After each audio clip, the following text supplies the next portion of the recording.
તો ભરૂચમાં ઐતિહાસિક જામા મસ્જિદ મુજબ વકરતો વિવાદ જે વધી રહ્યો છે, હવે ભોયરાનો વિડીયો વાયરલ થતા ત્યારબાદ જૈન સમાજ પણ સામે આવ્યો।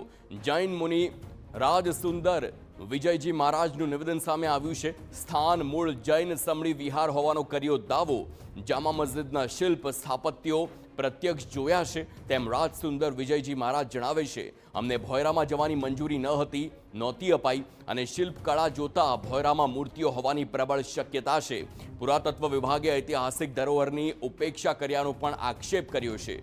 તો આપણે જણાવી દઈએ કે 2 દિવસ પૂર્વે ભરૂચના શંકરાચાર્ય મઠના મહંત મુક્તાનંદ સ્વામીએ એક વિડીયો શેર કર્યો હતો। તેમાં જામા મસ્જિદના 700 વર્ષથી બંધ ભોયરાનો હોવાનું જણાવ્યું હતું અને તેમાં 19માં જૈન તીર્થંકર મલ્લીનાથ ભગવાન સહિત અન્ય દેવી દેવતાઓની મૂર્તિઓ મળ્યાનો પણ દાવો કર્યો।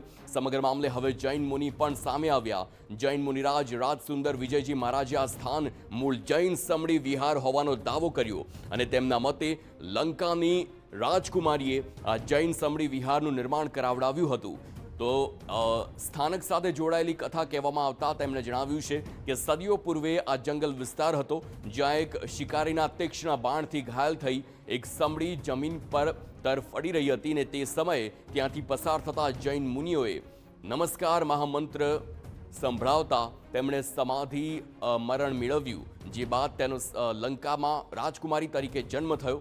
નમસ્કાર મંત્ર સાંભળતા તેને પૂર્વજન્મનું સ્મરણ થયું અને તેણે એ જ જૈન તીર્થ સમડી વિહારનું નિર્માણ કરાવ્યું।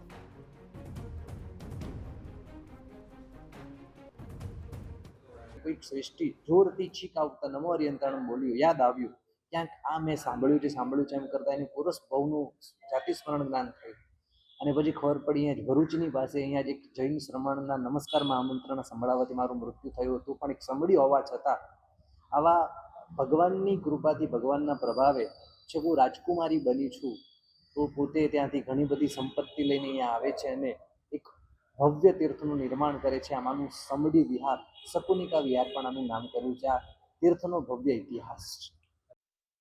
તો રાજસુંદર વિજયજી મહારાજનો દાવો છે કે તેમણે જામા મસ્જિદના શિલ્પો જોયા છે। ભોયરામાં જવાની તેમને મંજૂરી નહોતી મળી એટલે વાસ્તવિકતાનો ખ્યાલ નથી, પરંતુ ત્યાંની જે શિલ્પકળા છે તે જોતા તેમનું માનવું છે કે ભોયરામાં ચોક્કસથી મૂર્તિઓ હોઈ શકે છે।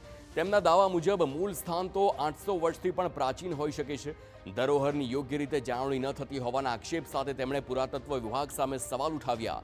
તેમણે કહ્યું કે પૂજાનો અધિકાર માગવા મુદ્દે હાલ કોઈ ચર્ચા નથી થઈ, પરંતુ જૈન સમાજની માંગ એટલી છે કે ઐતિહાસિક ધરોહરની યોગ્ય જાળવણી થાય અને ત્યાં શુદ્ધિકરણ થાય।